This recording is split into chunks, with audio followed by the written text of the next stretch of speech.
relax and unwind, but stay informed. It's the Sunday Cafe on Magic Talk. Hello, good morning, and welcome to the Sunday Cafe. I am here with you. My name is Nats Levy, and thank you for joining us and joining in the conversation today. As always, you can call in and join the chat. It is 0800 844 747 if you do want to ring up and contribute to the conversation.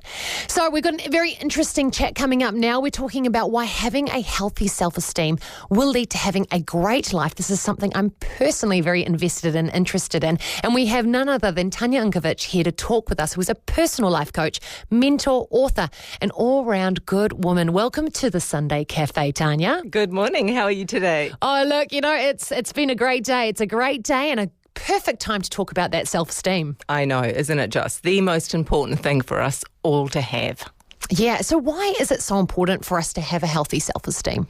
Well, the better your self-esteem, the better the decisions are that you're going to make in your life. So if you think about some of the decisions that you've made in your life and you go, oh, that wasn't such a good one, have a think about the way your state was back then. How did you feel about yourself when you made that decision? So in short, the better your self-esteem, the better your decisions, and ultimately the better the quality of your life. And even that in itself is an interesting way to look at things. Because I think people think they've made a bad decision. That's why they end up in that situation and feeling bad about themselves. Whereas what I guess you're trying to imply there is that you can feel bad about yourself, not have that self-esteem, which can lead to that poor decision making. Yeah. And the great thing is if you have made some not so good decisions, then you can always make another decision to right it, of course. However, I'm going to invite you to just take that look inside and go, before I make this next decision, how good do I feel about myself? How certain do I feel about myself in my decision-making process? It is the core of everything, how you feel about yourself. So kind of take that pause and assess. Yeah. Yet so many of us want to do things fast. We want to feel good fast. Look at that shiny thing over there. I'm going to go there because that's going to make me feel good.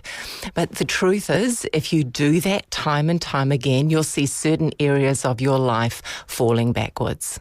Okay, so let's talk about those different areas of our life. So how can an unhealthy esteem affect our life?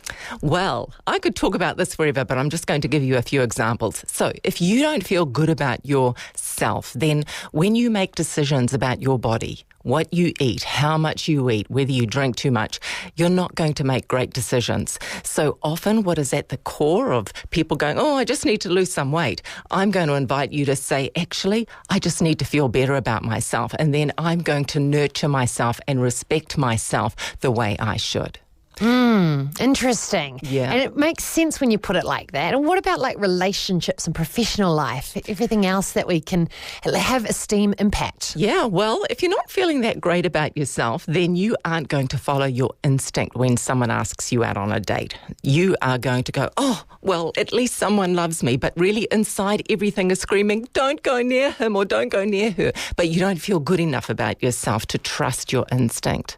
So the other thing too is you can actually stay in an unhealthy relationship if you're not feeling great. You're going to think, well, it's better than the pain of feeling alone. I'd rather be here. Then professionally, well, you're not going to reach your potential in your work if you're not feeling good about yourself. You're going to just operate at a mediocre level. You're going to go, oh, well, this will get me my pay packet. But it won't get you the promotion. It won't get you that feeling of being a leader if you don't feel really good about yourself. So there are so many ways that having an unhealthy esteem can really affect every area of your life. And so true, because when I think about my friends, family, and people I interact with in the community, and I guess that confidence to step outside their comfort zone comes from them feeling good about themselves. Yes, because isn't it lovely sitting in that little brown puddle of mud we call our comfort zone? It's uncomfortable stepping out of it, but if you trust yourself that no matter what happens when you step out of that comfort zone, you'll handle it. You'll keep doing it. Okay, so it's all sounding very tantalizing right now. It's like, oh, yes, okay, I want better self-esteem.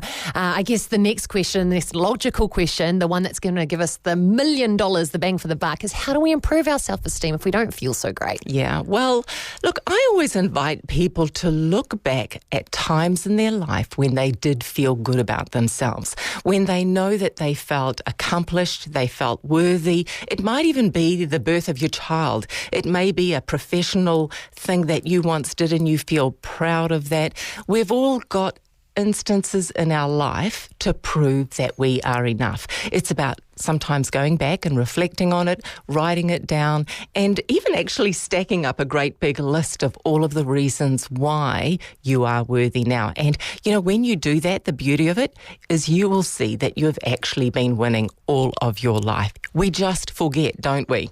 Oh, we certainly do forget. We forget the wins. Why is it that we like to get stuck in the muck and we hang out there? And I mean, because it can be quite scary if you're in a place where you don't feel so great about yourself. You don't have the confidence. You know, you're probably listening to this going, I need to do this, but how do you find the courage to go within and be that reflective? It does take courage. It really does, because sometimes when we look in the mirror, we aren't going to feel comfortable with what we see. But it does mean making the decision to do it, because if you don't, you're going to stay where you are now. So between where you are now and where you want to be, there is going to be some action and some discomfort. But first, make the decision and the commitment to yourself that you will do it, because you can feel better than what you do now.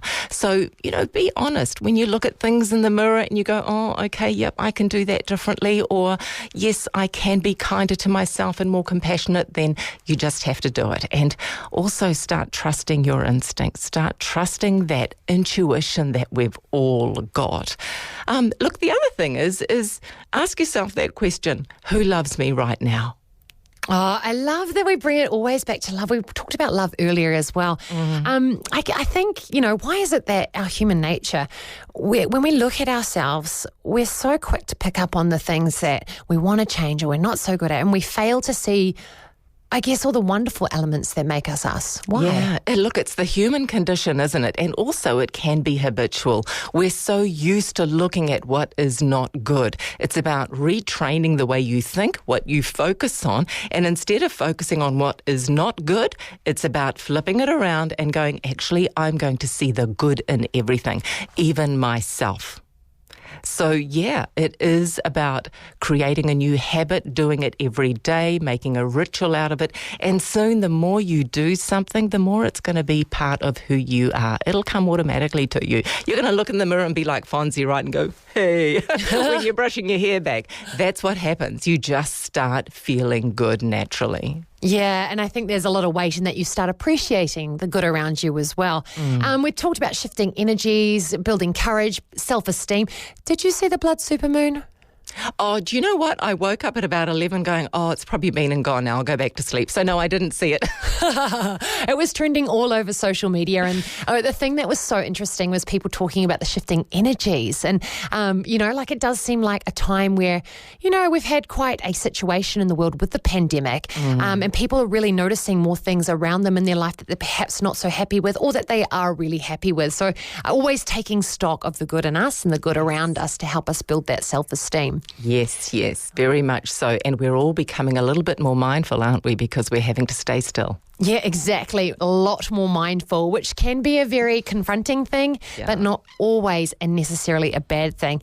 Always such great tips from you, Tanya. Thank you so much for joining us on the Sunday Cafe. How should people get in touch with you? Just Google Tanya Runkovich and you will find me all over out there. Wonderful. Thank you so much for joining us today on the Sunday Cafe.